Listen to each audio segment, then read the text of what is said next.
Hey, how's it going everyone? Justin again, as always. Thanks for watching my channel. Welcome back. Today I'm going to be doing my 4-year review of the Chicago Electric 90 amp flux core welder that you could pick up from Harbor Freight. Now I picked this up for $99 during one of their parking lot sales events, but they've always got events going on. I mean, even right now, they have a final markdown catalog going out, and usually you could pick this thing up for 99 bucks. And on a day that they don't have that sale, you can still get them for about 120 bucks. And I believe you can even use a 20% coupon. Don't forget to use that thing, man. I forget all the time. Don't forget it. All right, that being said, this is much more than a 4-year review because I've actually been using the same exact platform for like the last 8 or 9 years of being in automotive.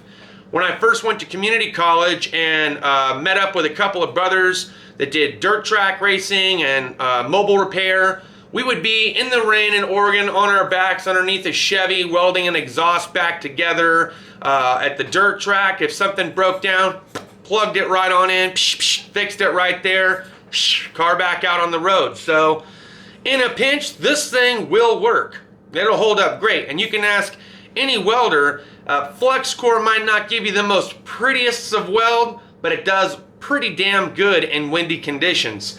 Otherwise, if you're in a non-windy condition or a nice shop area, you might want to use the gas tank, you know, the Big Daddy. They have, Lincoln has a good one, Miller has a good one. Now Vulcan's coming out with theirs. I haven't tried it out yet. There's some other ones that you can pick up from like Tractor Supply. There's a laundry list of welders out there, and you guys might be a fan of a different kind of welder, and you could put it down in the comments if you wish and let us know why you chose that one specifically over all the others. But just getting back to the meat and potatoes of it, if you're just starting out with welding and you just do it occasionally here and there, you might consider picking up this hot rod for 100 bucks. It's a good way to get your feet wet, so to speak. Get yourself a jacket like I've got, BSX, pick this up at the welding supply store. I got the Lincoln cap from over at Home Depot. Just picked up the Vulcan gloves. If you guys haven't seen it, I'll try to put the video up here in the corner somewhere for you to check out. You'll watch the video, you'll let me know. But at any rate, today we're going to be doing a total review of this thing. I'm going to fire it up. I'm going to show you just how either good or poor the welds actually are. We're going to be doing it outside to get the maximum ventilation possible, as well as put us kind of in the element. So if there is any kind of wind or breeze, we'll just see how well it does or doesn't do. So that being said, let's open the garage door, take this thing outside, and give it a test run. Alright, so first things first, we got our ground clamp attached. We've cleaned out the barrel. It's very important that you clean out the barrel. We've cut the flux core wire down to where it's sticking out, maybe like a 1/4 inch or so. Just use a little pair of dikes like this to kind of clean the barrel out. Use a wire brush if you need to clean the surface of the metal, or if it's really rusty, you might end up getting yourself a grinder of some kind and grinding a nice clean surface. It's very important. You can ask pretty much anyone that's done any kind of welding, the amount of preparation that you put into preparing the area that you want to weld, the better. The better your weld's going to look, the stronger it's going to be. So always try to get that nice clean prep done, work done first before you start welding. Alright, now with the Chicago Electric welder, I like to run it between 4 and 5, so somewhere around 4.5 as far as my wire speed. We're going to do 2 different welds. I'm going to do the first weld on the max setting, getting the maximum amount of amperage going through it, and then the second one we're going to do on the min setting. It's a pretty docile day. I don't have a lot of wind, so it's almost perfect for us to try this out. So let's go ahead and run it.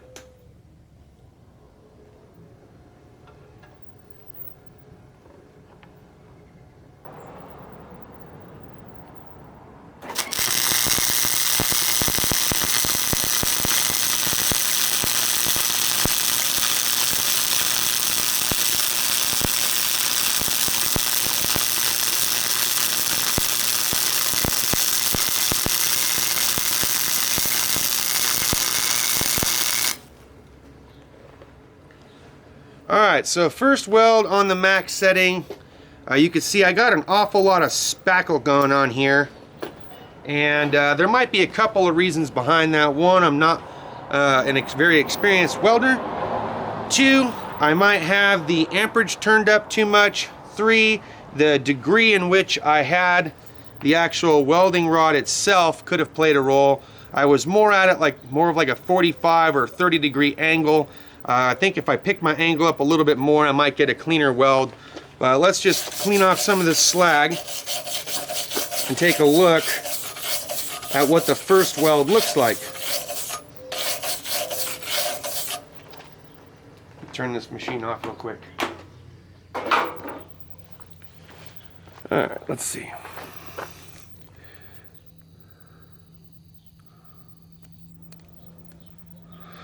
So overall, not too bad.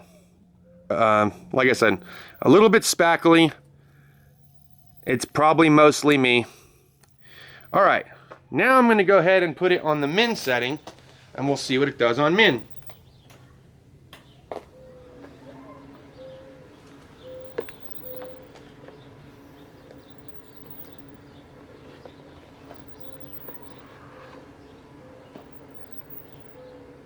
I'm going to also pick my barrel up a little higher too.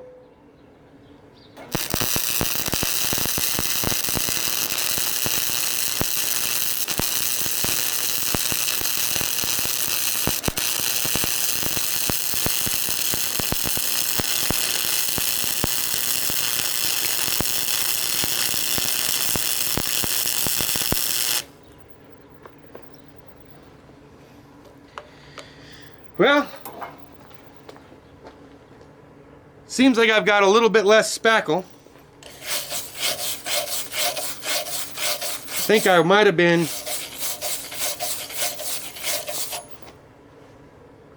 a little bit all over the place. I was trying to do it in like a circular or kind of a spiraling kind of an action, but not too bad. Wire speed was about the same. We still had it about 4.5. That might need to be turned down a little bit or turned up depending on how fast I'm trying to weld here. If I had to compare min max, I want to say that the minimum came out a little bit thicker and the max came out a little bit thinner, but almost in a nicer pattern from what it is that I'm looking at. So we might want it on a max setting, and we might want to turn our speed up a little bit. I don't know. Let's turn it up to 5.5 and put it on the max setting and see what that looks like.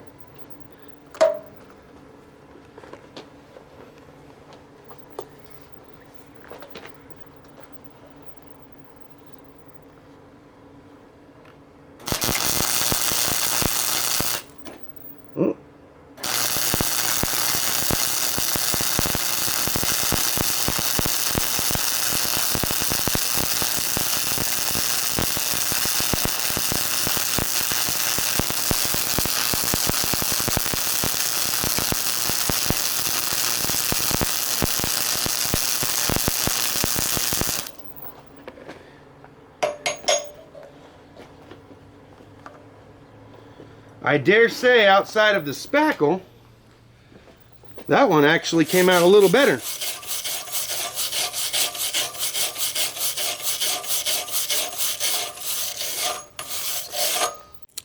Okay, our first weld right here was 4.5 wire speed on the max setting. Our second weld was set at 4.5 on our min setting. There's the difference between those two. Our third and final weld was set at 5.5 speed on max. And there's the difference between all three. Alright guys, so you can see not the prettiest welds in the entire world, but like I said before in past videos, in a pinch, this thing will work great. And you'll love it, and you'll cherish it. And the fact that it's held up for over 4 years and I didn't buy a warranty or extended service plan on it is 2 thumbs up and phenomenal, to say the least. I know some of you guys might be wondering, hey, what's in the cart? What kind of cart do you have? What do you have in the cart? Well, let's take a quick look at what I have in my Matco service cart that I've turned into my welding station. Alright, just in case some of you guys might be wondering what is in my welding cart, These are some of the things that I keep. Your welding cart might look a little bit different. This is what I keep in it though.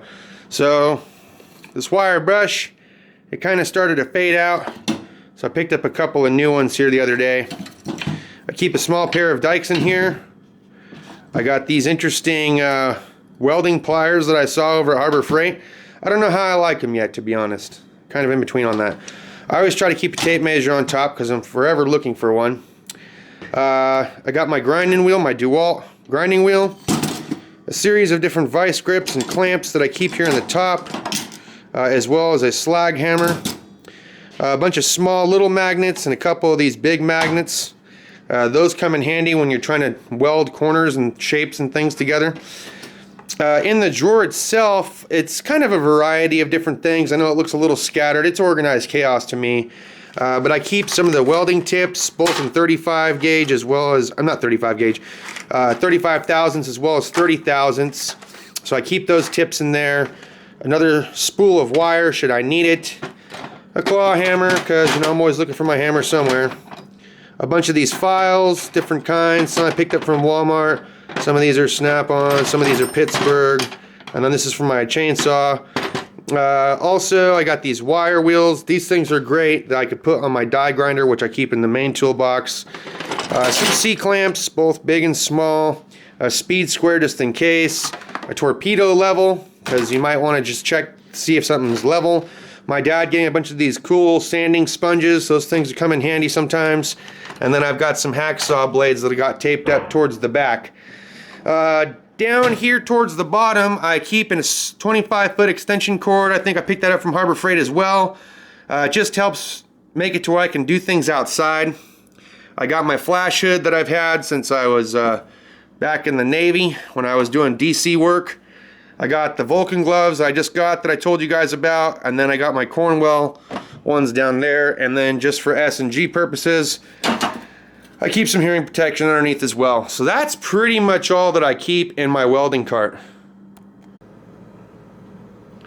Alright, so now that you guys got a chance to see what I keep in my welding cart, or my welding station as I refer to it as, it's just a bunch of simple small items, guys. I love the fact that I have just a little single drawer, something like this that I can toss stuff in. It makes it easy so I'm not having to go back and forth when I'm doing little tiny welding projects, or you know, working on the trailer or whatever else ends up breaking down on me throughout the day. So it's always kind of cool to have something like that. I think I even seen some single drawer service carts that you could pick up at Harbor Freight for like under 60 bucks as well. I think having something like that goes hand in hand with having, you know, the little capability of being able to roll this thing around. I think the stand that this flux core welder goes on, I think that was only like 30 bucks. So my dad gave that one to me for free, but I think it's been phenomenal. I've been able to wheel this thing through the dirt. I mean, it's been everywhere, man. So between the welder, the cart, the service cart, you guys have seen it all, man. I'm giving Harbor Freight 2 thumbs up on this one. I know there are better welders out there, but that also comes at a cost, am I right? So, but for the average DIY weekend warrior, or somebody that's just in a pinch trying to weld something real quick, you cannot go wrong with the Chicago 90 amp flux core welder. I'm giving it my 2 thumbs up. That's all I got for this video, guys. Thanks as always for watching. Make sure to hit the like button if you liked the video, the dislike if you did not. Share if you want to share, and we'll see you next time. Deuces.